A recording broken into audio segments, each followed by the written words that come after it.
Everything goes wrong in our teenage years. That's what we're going to be talking about today. What is up, winning team? And honestly, so much has happened since I last uploaded a video, and so much is going on that I kind of need to be like walking or something while I'm recording because, yeah, I need a bit of something to keep my spirits high. But I wanted to talk about this because you guys know I'm always thinking about everything. And it's like one of those things that's like, it's not great for my mental health, but I can't help it because like, I don't want to die a loser. Like, I don't want to die a loser. I don't want to die with the Kingdom of Darkness having won in my life.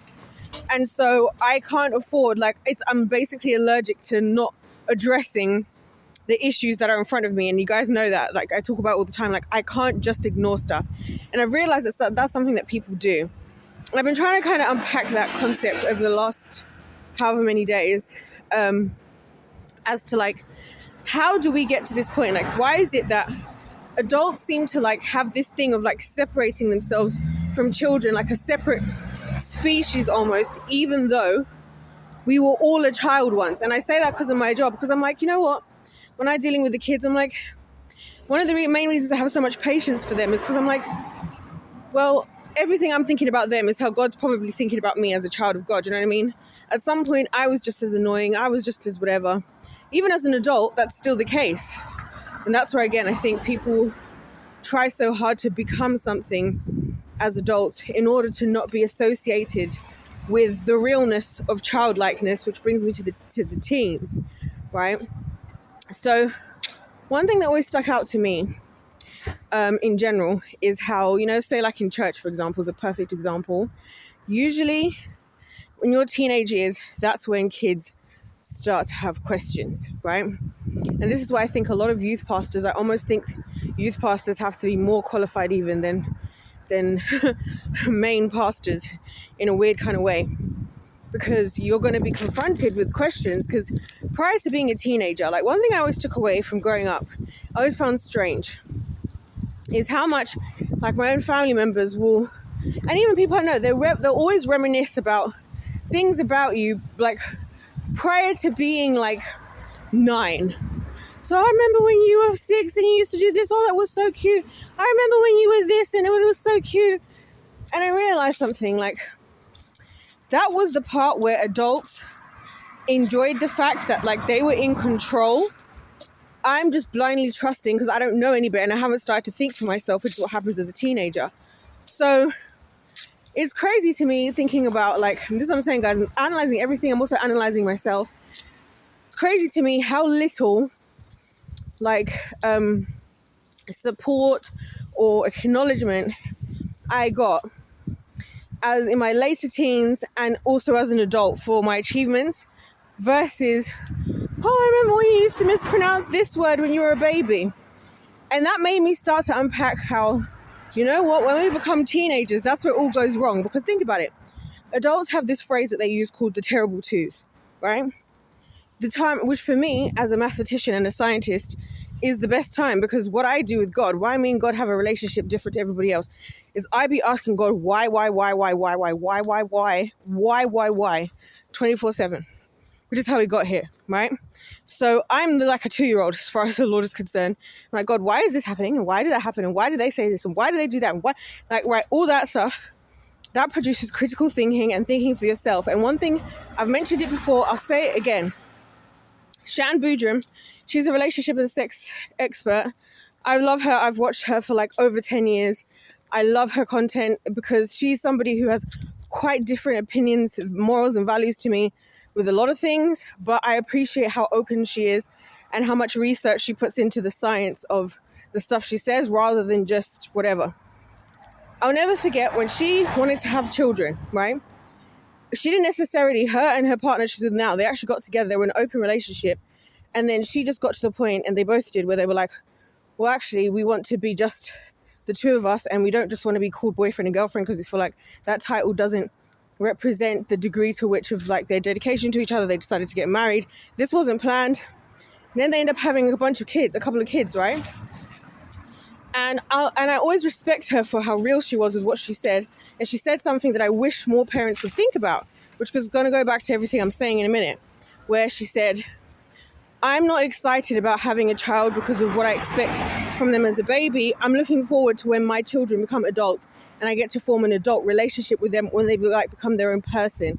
And that's one thing I feel like is like 70% of what stresses parents out is their children not just becoming like these little perfect little carbon copies, obedient people that do whatever they say and become whatever you ask them to become. And where I feel like God comes into it, where it's like God knows what he's doing and who he's creating to do what. So it's not our place, like it's not my place to tell you guys or anyone. And it's not also not your place completely as a parent, as far as God is concerned, to decide what you think is best for your child. Because you might not know, what God's plan is. Which brings me to being a teenager. That like as you get older, so she had that kind of understanding of, I want my child when they've got a personality, when we can have a dialogue, when we can be open, which again is part of her personality. And I realized that, even for myself, the reason I have all these feelings I do now, and I feel the way I feel about a lot of stuff, is because when I was just everybody's either workhorse or servant or obedient or following exactly what I was being told to do, whether it made me happy or not, whether I felt fulfilled or not, it was great. As soon as I started to speak up for myself and stand up for myself and become who I felt God wanted me to be, that's when we started to have problems, which for me is the same thing as like some of these questions that you're asking as a teenager. That's why I make an effort that when I teach kids, in whatever aspect, I don't ignore their questions. I don't make them feel stupid for asking any questions. One of the number one reasons, I can tell you that one of the number two reasons, probably one of the first two reasons why kids don't do well in the subjects I teach is because they're fearful of being punished for getting something wrong while they're just trying. You know what I mean? So I spend a lot of time in my job. That's one of the reasons why I say it's quite mentally exhausting. I spend a lot of time getting them to a place where they feel comfortable just to do trial and error, as in like you can try something as long as like give me a reason. If it's wrong, it's fine. Don't worry about it. A lot of them, they feel like they have to get it right the first time. They have to do everything perfect the first time, which I also relate to myself. Like, that's part of where my anxieties come from. I'm like, what if I try anything and I don't get it right the first time? Or sometimes you have genuine questions that are confusing you, but you can't ask them because you're not in an environment where you have the opportunity to do so, right? Because people will say, you have adults who will be like, you just need to listen because this is what we did back in my day, or the classic, do as I say, not as I do. And it's like, it's confusing if you're trying to make the right decisions for your own life because you don't know exactly what you're supposed to do. You don't know why you're doing it. And again, when you come to subjects like maths and science, everything is about the why. Everything is about the why. So you've done this like this because you know that you can calculate this or you can do that. Because there's always a why. So this whole parroting of just learning rules off by heart doesn't work. And that's why people think it's hard. It's not hard. It's that we live in a society that beats you up for that. And it's like the older the kids get, right? Parents always like, oh my gosh, it was a blessing. I gave birth to my child and it was the best day of my life. But then by the time they're like 15, you're stressed out. Like, oh, being a teenager is da da da da. And it's like the thing that's stressing you out is just that they're not doing what you're asking them to do. They're asking questions. They're confronting things. Because that's what kids do. Like the most intense conversations I have, or the most... I do not like that at all. Hold on one second. Oh my gosh, you guys. I just saw a number plate, the exact number plate of like, let's say one of the top two people that makes me feel unsafe about living in this town. And I was like, oh, hell no. Thank God. I think they must have sold this car to somebody else. I literally was like, no one might hear from me ever again after this. And I knew the number plate as soon as I saw it. The car, the color, the brand, the make, the model. Oh, that was horrific. That's what I'm saying. I don't feel safe. Does anybody understand why I have high blood pressure situations? I don't feel safe anywhere. I can't even just like, oh, I hate it here. I hate being on planet Earth. Back to that. So I realized that, a lot of the issues for adults when it comes to kids, oh yeah, thank God at least I'm out doing this.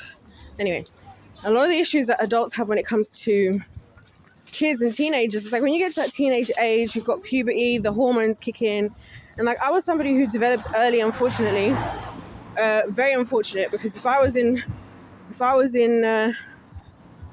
grown up in belief systems like Islam and I was in Africa at 9 years old when I started my period, I could have all been wifed up, which is scary to think about. Especially now when walking past a primary school. I'm seeing all these little kids. They just finished school. Who even wants to, like, this is what I don't get. Who even wants to, these are children. You know what I mean? They're children. I'm only 28, you know what I mean? I'm not that far away from when I was at school and stuff, but like the fact that people justify, this is what I'm saying, the world is weird and the older generations need help. This brings me back to another thing that made me think, right? So I was cooking, right? So in the midst of me cooking, I was listening to Smosh's Smosh Mouth, a podcast, right? By Smosh, which is a big brand. They've been on YouTube for 20 years now. I respect them so highly simply for being so ahead and just taking the risk when nobody respected anything. Anyway, one of the girls they brought in their journals to talk about, and they were talking about how, when I was 15, I had a journal and I used to journal, and then my teacher would write replies, and the teacher was just writing weird replies because she's obviously just saying whatever because she's a kid and she doesn't know any better. So she's really saying everything she's having to say, right? And the teacher's responding back like, oh my God, that is the cutest thing I ever saw in my life. I just saw this dad and his daughter skipping. They're skipping out of the school. That is so precious. That is literally the cutest thing I've ever seen in my life. Anyway, that was so cute. Oh, they're still skipping. That is precious. Anyway, yeah, so she's talking about how he used to write responses in her journal, talking about, I know you didn't really like me last year. One thing I really like, and he's like getting into his own life. And I'm like, this is why I say that the older generation was weird and kind of just took advantage of the vulnerability of children. Because like, why are you getting, like, I don't be getting into conversations about my beliefs, my specific thoughts with the children. If I'm there to teach them maths, we're here to teach maths. If they choose to open up, I know the guide rules of safeguarding. Obviously, number one, most importantly, I always want them to make sure they feel comfortable and safe. You know what I mean? So they do choose to open up. That's their business. But I'm not probing them. I'm not asking them all these things. I'm not like, you know what I mean? Like I'm not telling them about my life. I'm not telling them like, I don't come into the lesson, oh guys, I've had a horrible day today. All your parents are irritating me. I come in with a good spirit. I have a good spirit no matter how I'm feeling. Even if I'm unwell, whatever, I'll just let them know, by the way, my voice might be a bit crackly. I've just been a bit unwell. That's it. Move on. Like, I'm not getting into my own life story. But again, I feel like it's an abuse of youth. And I feel like you start to lose that ability. I feel like adults start to lose that ability as kids get older. And that's why teenagers then become, you know, because at that age, they start to really think for themselves, like, wait, but is this reasonable? But is that fair? But is that okay? Like, are you actually having my best interest at heart? Like, wait, that doesn't actually make sense, you know, and they start to question it. And then, of course, the classic adult population situation is, oh, the kids are thinking for themselves. They're demons now. When they were our little servants, we could control everything they did, and they thought, when they just blindly believed us about everything and blindly did what we told them to do, we loved them. But as soon as now they think for themselves and they have their own personalities, as soon as they start to become their own people, as soon as they start to call out things, like, that's what I'm saying, like, people always be like, oh, like, pastor's kids, like me. I'm an anomaly because I forged a relationship with God as a result of not having a good relationship with my own parents, as opposed to forging a relationship with my parents that is strong and then walking away from God but still having a strong relationship with them. It kind of didn't work out that way because of something they specifically said to me the last ever time I tried to kill myself. So I was like, okay, you know what? Forget it. Forget this relationship. I'm going to forge a relationship with God. And so my understanding of everything doesn't stem from them. It stems from God. So I get it from the pastor's kid perspective, and not to singleize them, or what is it? Not to be an attack specifically on them, but just to say that the exposure, like, of being in that situation when you're a PK or a pastor's kid, you see people not just when they're on the pulpit, on the stage, you know, with the nice suits and the nice outfits, or the conferences, or at the whatevers. You see them when you're like just going out for dinner. They're just coming over to your house for tea and coffee. You're seeing their children. You get to know their kids, and their kids, you and their kids talk, especially in these days of social media. The number of, you know, people I met where we would exchange details with like the other PKs, you know, and we would talk. Like, I remember there was one girl, when I was in London, it's crazy. And I remember like she was working at this building. It's one of these buildings that's extremely hard to get booked into for a venue space. But the people I was working for, and I was working as an event planner, like independently, they wanted to use that event space. And I was like, I'm going to make it happen. And so I did. And it basically was because one of the girls who was working there was a church there, and even the pastor was also running for mayor of London. It's a whole thing. And he did run. It was a whole big thing. And anyways, she was a PK as well. And me and her kind of hit it off because she was like, yeah, I'm a PK and my dad's in prison. And I was like, yep, I get it. Like, she didn't have to say anything else to me, like, for me to understand how casually that could kind of happen. Because, yeah, like when you're a PK, you're the one who's like most confronted with the hypocrisies of Christians because you're a child. So everybody feels comfortable doing stuff around you and like they're going to get away with it. But then also because you're the pastor's kids and because people always put higher stakes on children than they do adults, again, people be like, you got to understand the older generation. This is their first time living. And I'm like, yeah, so when your child is 2 and they're asking you why about everything because they've literally not even been here for 800 days in the year, in total existence, why do you then not have patience for that? But you have patience for somebody who's been here for 60 years to make a defense on that person's behalf. These are the things I don't understand because I'm like, look, let's be fair to everybody. Everybody deserves patience, I believe, because the Bible says, the fruits of the Spirit, love, joy, patience, peace, patience, kindness, faithfulness, gentleness, long-suffering, self-control, all those things.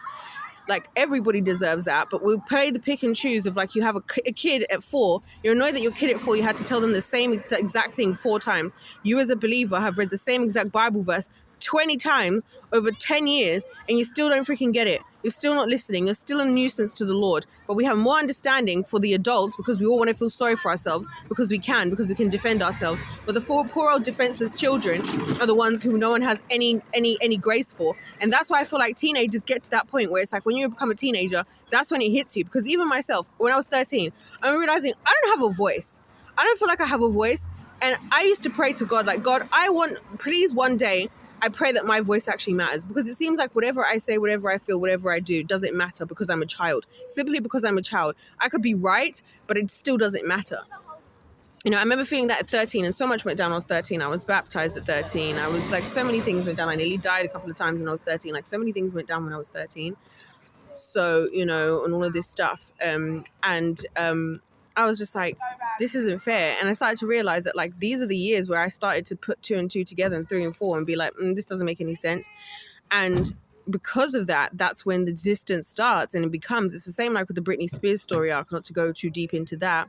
But again, when did she start to have issues with her family? It was as soon as she wanted to do things on her own terms, in her own way, on her own whatever. Like when she was just listening to everybody and everybody's workhorse, everybody loved her family, Lou M. Taylor, the management, the industry. As soon as she was like, oh, well, I'm having kids now and I want to do things on my own terms because I can show up to the studio and record a smash hit in 30 minutes, which she did, which I can't remember which song it was, but one of them, her most popular ones. She just showed up to the studio while she had a kid. She brought her children to the studio.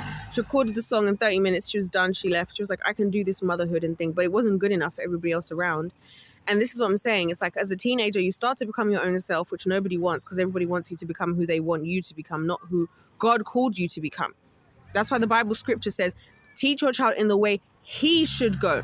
Not in the way you think they should go. Not in the way you went. In the way he should go. And I believe that's a gifting with us as women. This is why I feel like I'm really good at knowing what people's purpose is. I can ask probably like about 5 questions. I can figure out what people's God-given purpose is on this planet. Because that's part of being a woman, and a woman of God is like, it's not about what I think, it's about what I see, what's in you that God placed in you, and how that works itself out in the world in the context of where we're at. But again, when you get to that age, as you're getting older, everyone's telling you what you should do and what you should do and what you should do. And I've said to you guys before, my only advice I would give to my younger self, genuinely, is to not trust anybody and to follow my own plans that I had at 16.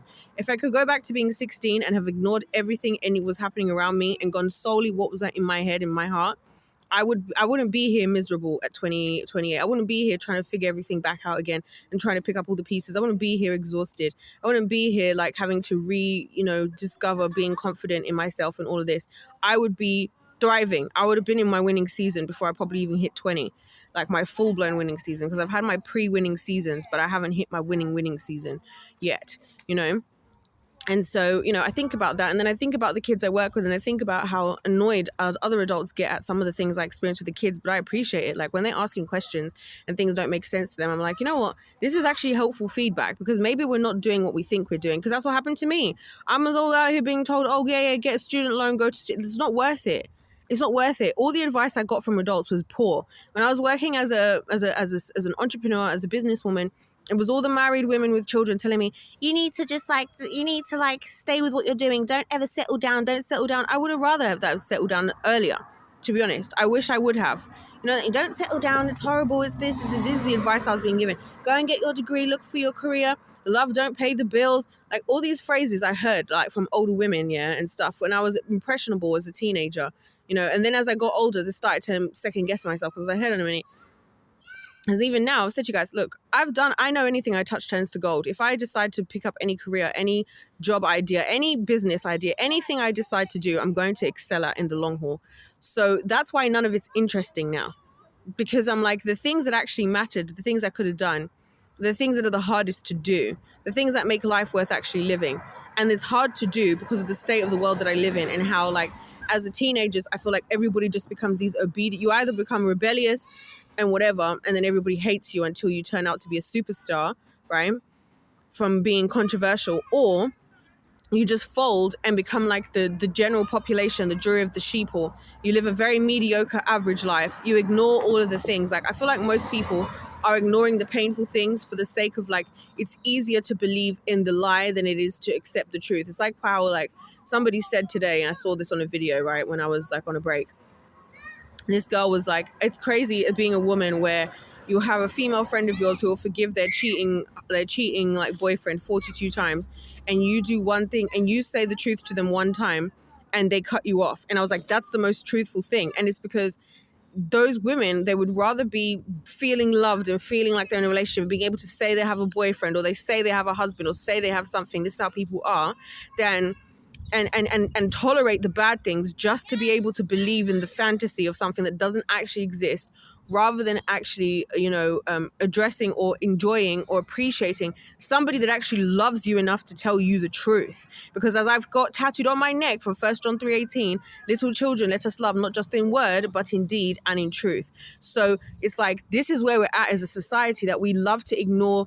It's like when you go to the hospital, you would rather that the doctor tells you, oh, you're experiencing these symptoms because it's just a chemical imbalance. It's not because of your childhood. It's not because of the trauma you've experienced. It's not because you haven't been given the acknowledgement you deserve. It's not because a lot of things don't make sense. It's just a chemical imbalance. So you get to live in that fantasy that everything is just a chemical imbalance. It's never anybody's fault and nothing ever bad happened to you. Then you would address it. And this is why I hate the holidays. I hate this season. I hate that it's all Thanksgiving, Christmas. I hate it because this is the number one time when everyone's going to shove everything that's really happening to the side, under the carpet. If your child speaks up and says something happened, or if you have gone through something, you're going to put it to the side just so everybody can take nice photos and feel good and get fat together, overspending and over consuming on Christmas Day and all these things, just to make everybody feel good in the moment, because we're not prepared to have the bollocks and the courage to deal with what's really happening.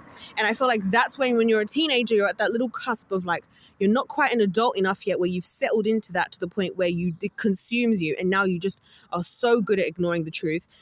But you're also, a childlike enough that you're open-minded, but then you are still believing in people and you're still making your own decisions.